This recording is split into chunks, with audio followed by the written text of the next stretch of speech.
নমস্কার বন্ধুরা, life is ইয়ামিতে আপনাদের সবাইকে স্বাগত জানাই। আজ আমি আপনাদের সাথে শেয়ার করব একদমই নতুন ধরনের একটা রেসিপি। তো আর দেরি না করে আজকে রেসিপি শুরু করব। আর আমার চ্যানেল এখনও না সাবস্ক্রাইব করা থাকলে সাবস্ক্রাইব করার অনুরোধ রইল। আমি এই রেসিপিটি তৈরি করার জন্য প্রথমেই বাটিতে 2.5 কাপের মতো ময়দা নিয়ে নিয়েছি। অবশ্যই কিন্তু ময়দাগুলো চেলে নিতে হবে। তো ময়দা নেওয়ার পর এখানে আমি দিয়ে দিচ্ছি পরিমাণ মতো নুন, আর দিয়ে দেবো এখানে 2 চামচ চিনি। চিনিটা কিন্তু অবশ্যই এখানে ব্যবহার করতে হবে। এরপর দিয়ে দেবো বেকিং পাউডার, আর দিয়ে দিচ্ছি 2 চামচ গুঁড়ো দুধ। এবারে সমস্ত উপকরণের সাথে ময়দা খুব ভালো করে মিশিয়ে নিতে হবে।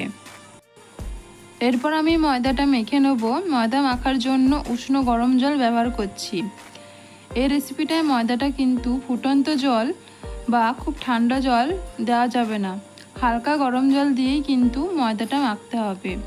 তো আমি এখানে অল্প অল্প করে জল দিয়ে ময়দাটা মেখে নিচ্ছি। ময়দাটা খুব শক্ত অথবা খুব নরম করে মাখা যাবে না। এটা নর্মাল যেরকম আমরা ময়দার ডো তৈরি করি সেরকমই নরম ময়দার ডো কিন্তু তৈরি করতে হবে। দেখুন ময়দাটা কিন্তু প্রায় মাখা কমপ্লিট হয়েই গেছে। দেখতেই পাচ্ছেন ময়দাটা কত নরম করে আমি মেখেছি। ময়দাটা মাখা হয়ে গেছে। এবার এখানে আমি 2 চামচের মতো সাদা তেল দিয়ে দিয়েছি। সাদা তেল দিয়ে ময়দাটা এইভাবে আমি কিছুক্ষণ মেখে নেব। তো ময়দাটা কিছুক্ষণ মেখে নেওয়ার পর এবার আমি এই ডোটা ঢেকে রেখে দেবো 30 মিনিটের জন্য। আপনাদের কাছে যদি টাইম বেশি থাকে তাহলে সেক্ষেত্রে এটা 1 ঘন্টা ঢাকা রাখতে পারেন। এবার আমি পুর তৈরি করে নেব।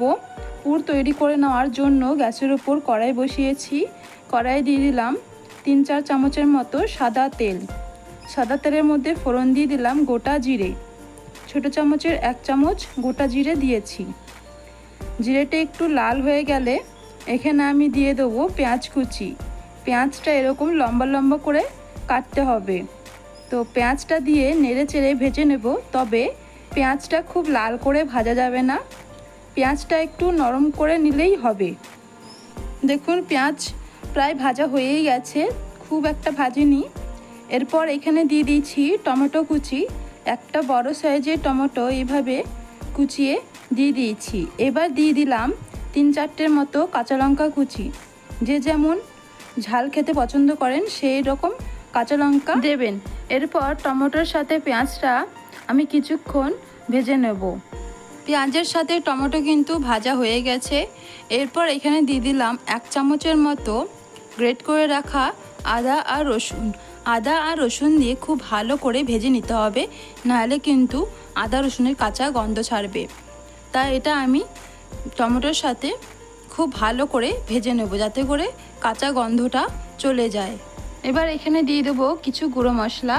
দিয়ে দিলাম অল্প পরিমাণ হলুদ, অল্প পরিমাণ লঙ্কা গুঁড়ো, 1 চামচ ধনে গুঁড়ো, আর স্বাদ মতো নুন, আর অল্প পরিমাণ চিনি। এবার মশলাটা খুব ভালো করে কষিয়ে নেব। তবে এখানে অল্প পরিমাণ আমি জল দিয়ে নেব, যাতে করে মশলাটা পুড়ে না যায়। তো জল দিয়ে মশলাটা খুব ভালো করে কষিয়ে নেব। খুব ভালো করে কষানো হয়ে গেছে। এবার আমি এখানে এই 2 প্যাকেট টমেটো সস দিয়ে দিচ্ছি। টমেটো সস দিলে এই পুরটার টেস্ট কিন্তু খুব ভালো হয়, খেতে কিন্তু খুবই সুস্বাদু হয়। তাই আমি এখানে টমেটো সস দিয়েছি। এবার টমেটো সসের সাথে খুব ভালো করে মিশিয়ে নিয়ে এটা 1.5 থেকে 2 মিনিটের মতো আমি ঢাকা দিয়ে রেখে দেবো। ব্যাস তৈরি হয়ে গেল পেঁয়াজ আর টমেটোর পুর। এবার নামানোর আগে এখানে আমি দিয়ে দেবো অল্প পরিমাণ গরম মশলা।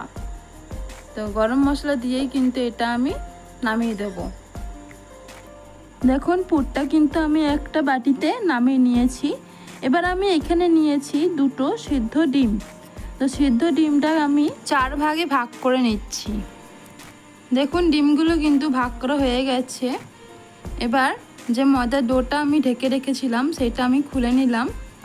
এবার এটা আমি একটু হাতের সাহায্যে আবারও একটু মেখে নেব। এইভাবে শুকনো ময়দা দিয়ে মাখলে এটা আর হাতে চিটবে না। তো শুকনো ময়দা দিয়ে এটা আমি আরেকবার খুব ভালো করে মেখে নিচ্ছি। ময়দাটা কিন্তু খুব ভালো করে মাখা হয়ে গেছে। এবার ময়দা থেকে বড় বড় 7টা লেচি কেটে নেব। দেখুন আমি কিন্তু 7টা লেচি কেটে নিয়েছি। এবার এইগুলো আমি বেলে নেব।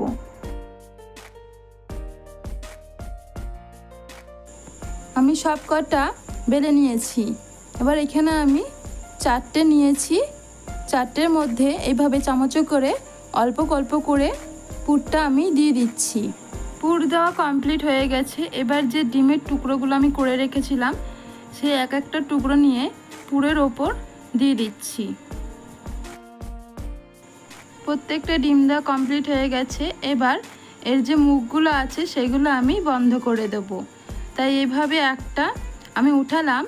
এবার ভালো করে পুরটা ঠিকঠাক করে নিয়ে এইভাবে দুদিক দিয়ে চেপে মুখটা বন্ধ করে দেব। মুখটা খুব ভালো করে বন্ধ করতে হবে, নাহলে কিন্তু এগুলো খুলে যাওয়ার সম্ভাবনা থাকবে। দেখুন এটার মুখ কিন্তু খুব ভালো করে বন্ধ করে নিয়েছি। এটা একদম কিন্তু রেডি। এইভাবে প্রত্যেকটা আমি রেডি করে নেব।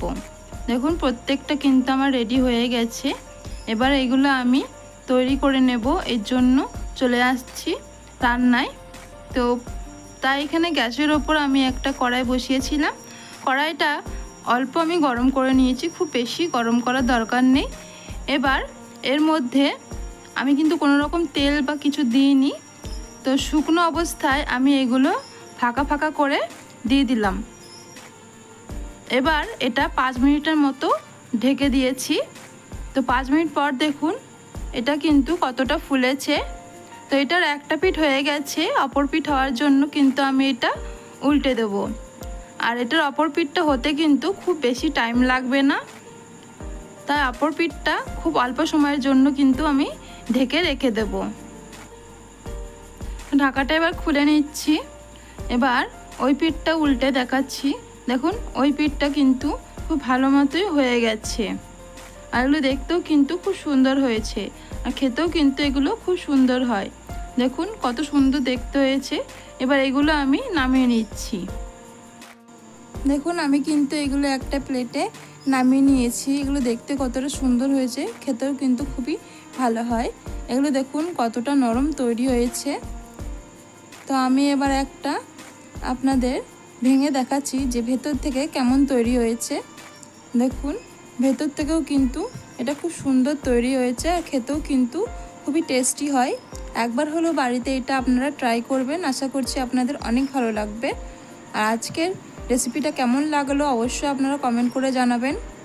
আর আজকের ভিডিওটা ভালো লেগে থাকলে লাইক অ্যান্ড সাবস্ক্রাইব করে দিয়ে পাশে থাকবেন। ধন্যবাদ।